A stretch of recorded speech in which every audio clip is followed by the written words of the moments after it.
The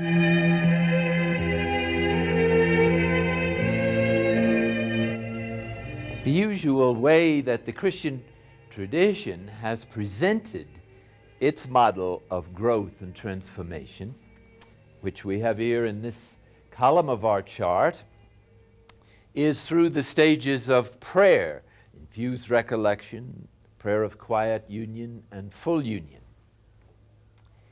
And this process of unfolding consciousness really begins at the mental egoic or full reflective self-consciousness level, where reasoning begins the discursive process, which unfolds then into the simplification of effective prayer and the prayer of simplicity, and moves on into the night of sense, as we were speaking of last time.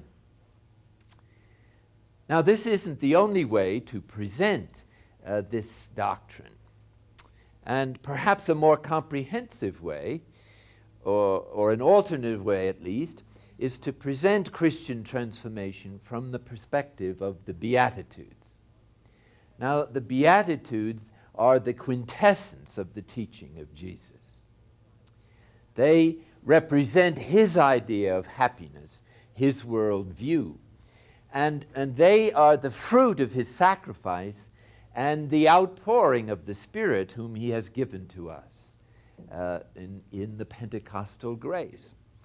And so we all have within us, in virtue of the baptismal grace, these gifts of the Spirit which are waiting to be activated by the process of letting go or dismantling the straitjacket of the false self-system, which prevents us from hearing the delicate inspirations of the Spirit. The false self-system, with its longing or desires or demands for various forms of happiness that can't possibly happen, is constantly being frustrated, hence the upsetting emotions of anger and grief, which put us into emotional binges of one kind or another, day after day, maybe several times a day. So the Spirit then cannot compete with this noise, and it's like static in the receptive apparatus of a radio set. Until the static calms down and is quieted, you can't hear the news of what the announcer is going to say. Or if you do, you just catch a word here and there.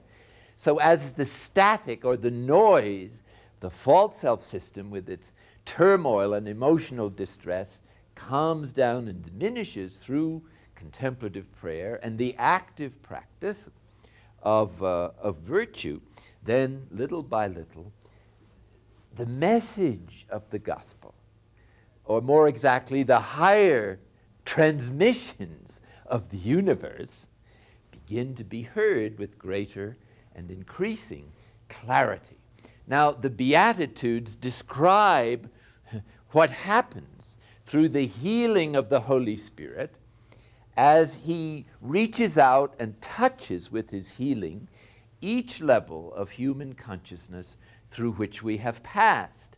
Now, each level of consciousness represented here at each stage of the chain of being is itself a great good, but a limited good. It's a partial consciousness and requires for its full development the ongoing exposure and development of all the other stages of human growth, beginning with biological growth, which is more or less completed about 15 years of age, with the activation of the human brain with its reasoning and intuitive apparatus. But then it continues to unfold the potentialities which the spiritual journey opens up, and which our sensitivity to the inspirations of the Spirit now permit, once the static has subsided and the messages from the truth and the love of God begin to be heard interiorly and responded to. So the object then of Jesus and the spiritual journey is to heal us. As he said, I am the good physician. And I've come to heal the sick and not those who don't need a doctor. And so he knows what the human condition is, and the gift of the Spirit initiates this healing process which touches each level of consciousness that we've passed through, brings out its basic goodness, and heals its limitations and the wounds that were gathered through the vicissitudes of growing up.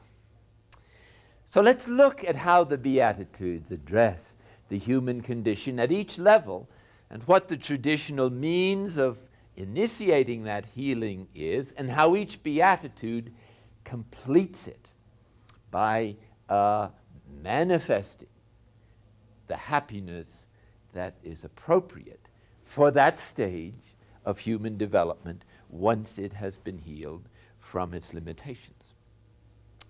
The first Beatitude deals directly with the very first level of consciousness that we experienced on coming into the world, the reptilian or aerobic consciousness, which is really a level of no consciousness.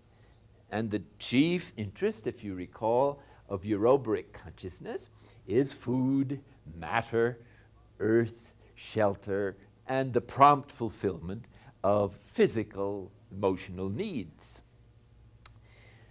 The Beatitude addresses this human condition, which is basically good, but which, because of the privations of early childhood, have developed into an energy center, the source of motivation, which has a drive now for symbols of security in the culture or wherever it can find them.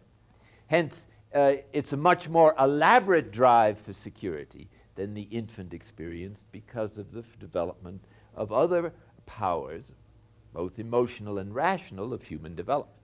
So, blessed, oh how happy you would be, Jesus says, if you were poor in spirit, if you put your trust in God rather than in possessions and symbols of security, which in actual fact you will never be satisfied with, because the demand of the energy center for security and survival is fantastic and unlimited. Hence, it's really a program for human misery, since it's bound to be frustrated. The poor in spirit, as understood in the gospel, are those who are afflicted for God's sake. They are not only the materially poor, but certainly they are people who are destitute and poor. But they also are those who suffer any human affliction, emotional, mental, or whatever, and who accept that situation out of love of God. And so it's the spirit of that is suggesting this acceptance of what is, or the reality of the situation, with trust in God. Hence, it could be the gift of the Spirit that is called the gift of piety, which puts its trust in God and in divine providence, rather than in what the symbols of security in the culture, whatever those are, can provide. This attitude of happiness in the face of destitution, poverty, and affliction is the fruit of letting go and of accepting of what is. But it's not just a passive acceptance. There's the eighth beatitude, is the beatitude of those who are persecuted for the truth or for God's sake. And their reward is exactly the same as that offered in the first beatitude.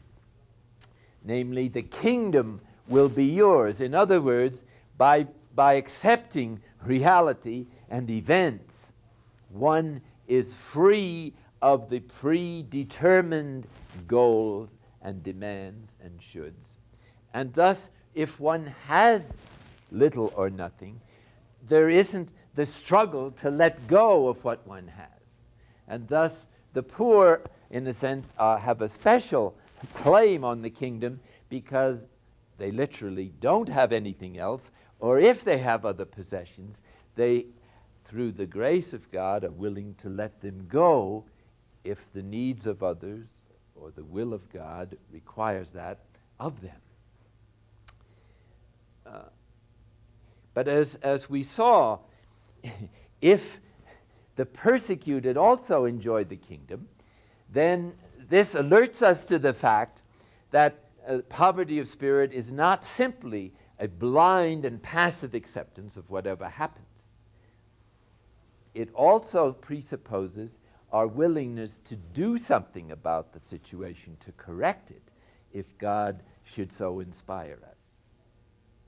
No one is persecuted for doing nothing. Hence, the fact that one has the same reward when one is persecuted suggests that although we accept what is as a preliminary disposition, we also are alert to the fact that God may be asking us, once we've accepted the reality of the facts, to do something to change, improve, or correct the situation, including possibly defending ourselves or others when this is called for. So these Beatitudes are not absolutes, but they are wisdom sayings that express a disposition that's appropriate to each level of consciousness and which recognizes both the goodness and the limitations of each stage of human development. This, incidentally, is the heart of Christian ascesis. The physician doesn't heal people by killing them. We do not heal the wounds of childhood or the emotional programs for happiness by destroying the instinct itself, but rather we free what was good in this instinctual need. The biological need for survival is essential to keep going in this world when things are tough. It's only the limitations, the distortions, the malformation that the grace of the Spirit is healing in order to enable that level of consciousness, once it is healed and brought into reasonable proportions, it can be integrated and contribute to the ongoing health and wholeness of the human organism with all its potentialities. Now, Christian tradition has given us some other means to get started in healing. And this is what we mean by a discipline. For instance, fasting, vigils, a simplicity of lifestyle. All of these are helpful disciplines, obviously, because they're addressed to what interests the eurobaric level of consciousness. It likes to eat. It likes to have its needs promptly fulfilled. It wants to be secure and feel secure. So by upsetting that comfortable expectation of always having one's food and sleep and shelter thoroughly provided, a little upset situation begins to awaken in us the possibility that we're not as dependent on these things as we have thought. And it's this effort of our own to practice a little bit of dismantling as a preliminary to the movement of the Spirit, to reinforce our efforts, that is called the active night of sense by John of the Cross. And it's in response to those efforts that the night of sense, which is God's passive purification, goes far beyond any efforts that we could go in freeing up that level of consciousness from its hang-ups. The second level of developing human consciousness is the typhonic consciousness, that half human, half animal consciousness in which the emotional life of the child develops. And here we saw that two aspects of that same level of consciousness develop into energy centers if they experience privation or the felt loss of something they felt was essential. And that consists in a sensation center, which develops out of our affection, esteem, and pleasure needs, or the power control center, which develops out of our need for independence, or the willfulness of the child that expresses what he wants, doesn't want, fairly clearly, emphasized by a loud shout. Now, the two Beatitudes address those centers of energy. The Beatitude here is blessed, or in other words, how happy. That's what the term blessed means. Oh, you'd be so happy if you would learn how to mourn, for then, for sure, you'll be comforted. So, when we let go of anything, person, place, or thing that we love, you automatically and emotionally go into a period of mourning. And it's only the refusal to let go of what is taken from us that creates the tension. When we mourn and accept the mourning and accept the loss of what is gone, then we begin to be restored to a new level of freedom, because what we formerly depended upon too much has now been modified or subsided or brought to reasonable proportions.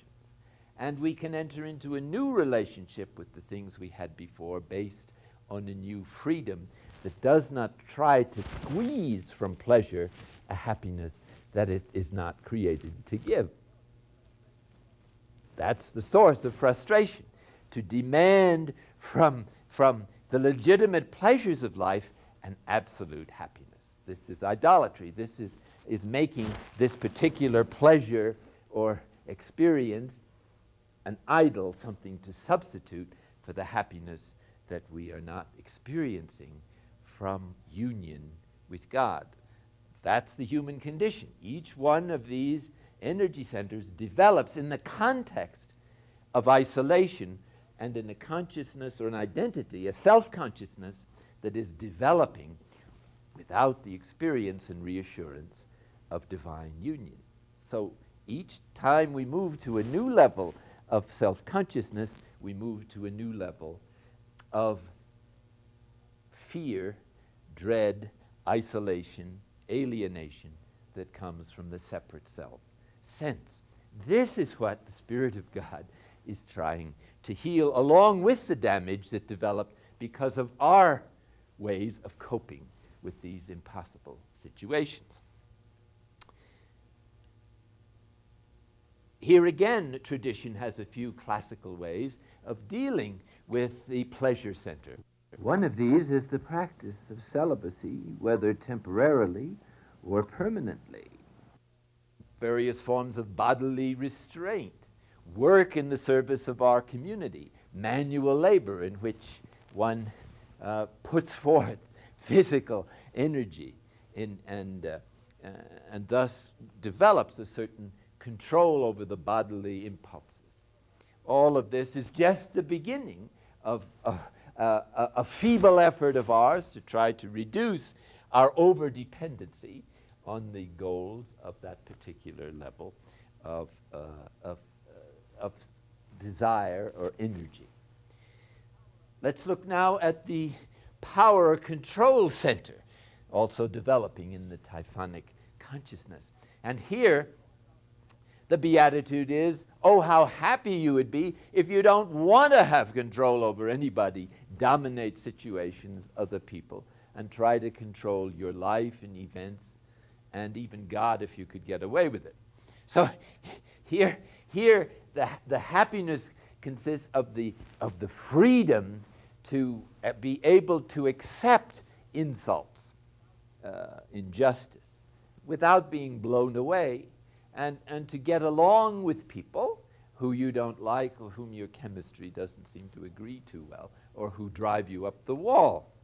So one of the great traditional means of working this distortion or malformation out of our system is the vigorous practice of serving others, of fraternal charity, that is, of trying to accept people as they are without trying to change them, to show love, to minister to their needs, and hence all the corporal works of mercy, that healing the sick or taking care of the sick, and in all the forms of physical, mental, or spiritual therapy. The fourth stage of our development then moves out of these childish programs for happiness and brings them into a new dimension, which is social development that takes place from 4 to 7, roughly, in which we absorb the value system of parents, teachers, important others, the culture, peer group, and I suppose today the television programs. So the child then doesn't have a reason functioning yet to evaluate all these programs, so it absorbs them all unquestioningly, and it relates its emotional programs for happiness to this new social situation. So now this is what we mean by the development of the homemade self, or the self-made self. The programs that we use to cope with impossible or difficult situations are now extended on this vast horizon that is of social relationships that makes them all vastly more complex and intricate. Now here, the Beatitude is going to address that over-identification with a view of freeing us from too great a dependence on social pressure, from human respect, from wanting to belong to the group to such a degree that we do not respond to the requests of the gospel to go beyond the conformity level of morality or the respectable behavior that may be an honor in a particular peer group that we might be in. And this is the Beatitude. Blessed are those who hunger and thirst for justice. They will have their fill. That is to say, this is the grace of the Spirit that gives us the courage to move beyond or out of our conformity patterns and to be prepared to follow the gospel into our personal response to Christ, and not to a response that is merely based on what others say, do, or expect of us. Notice how the Beatitudes are all directed to one project, inner freedom, freeing us from the fascination of programs for happiness that are doomed to failure, freeing us from an over-dependency on unquestioning values, what might be called prepackaged values, preconceived ideas. So this is especially interesting from the perspective of commitment. Whenever one makes oneself vulnerable, which is the case if you enter into a relationship of friendship or love with somebody else, usually stirs up in some degree the sexual energy. Now it's the commitment to one's married engagement, if one already has one, or one's celibate engagement, if one has that, that gets one through the process of self-knowledge and enables one to hold to one's commitment and at the same time to benefit from this new relationship. In other words, suppose that one becomes aware through the process of self-knowledge that one's motives for entering a marriage, let us say, were much too human. They were based on, maybe we were looking for a mama, if you were, that we never had as a child. And so we saw in this very capable person who took care of all our needs, did our wash, fed us every day, and dried our tears, and we could weep on her shoulder. And suddenly it dawns on us as we are progressing in prayer and in self-knowledge that this really wasn't the right motive to marry this good person. And so the thought comes, well, to gain my freedom, I'll have to sever this relationship completely. It's the commitment that says, take it easy, pal. Bring your new insight back into the relationship and make it work from the new attitude that you have achieved. Not always so easy, because sometimes one is aware that one has such a dependency that just being with this other person who fulfills all these needs so graciously is preventing one from breaking out into freedom. And that you think, I must leave, or separate for a time in order to establish the habit of freedom and personal autonomy. That may be the case in some cases where there was a mistake made, but the commitment enables us at least to go slow and to try to bring the new insight into the original commitment. No one enters commitments, including the religious life or priesthood, with completely pure motives, because if they did, they would already have to be here at the transforming union. And so it's not so much what motive we had in entering, as long as we were sincere on a commitment, it's what is our motive for persevering now and to try to exercise the right motive right now. We see then in these first 4 Beatitudes what corresponds really to the commandment to love our neighbor as ourselves, because it is through these Beatitudes that we finally let go of those demands or needs which, when frustrated, tend to push us to disregard or despise or neglect the needs or rights of other people. And when we ratify such attitudes, this is what leads to personal sin.